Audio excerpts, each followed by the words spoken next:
Les parents l'ont appris souvent juste avant le week-end.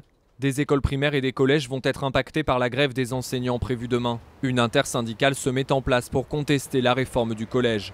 Un service minimum devrait s'appliquer dans certains établissements, mais les familles cherchent déjà des solutions de repli. Ça demande de s'organiser avec d'autres parents, avec la babysitter, et donc ça bouleverse un petit peu les emplois du temps. Faut voir si je peux garder mon fils ou mon épouse puisse le garder, mais en tout cas on va s'arranger.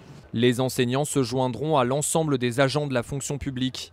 FO, la CGT et Solidaire lancent un mouvement pour demander une hausse du pouvoir d'achat. L'indice qui sert au calcul des salaires est bloqué depuis juillet 2010. Des manifestations sont prévues à Paris et dans plusieurs grandes villes. Mobilisation aussi des taxis. Des milliers de chauffeurs vont exprimer leurs inquiétudes contre les pratiques illicites de certains VTC. 2 points de rendez-vous ont été fixés, la Porte-Maillot et le ministère de l'économie à Bercy.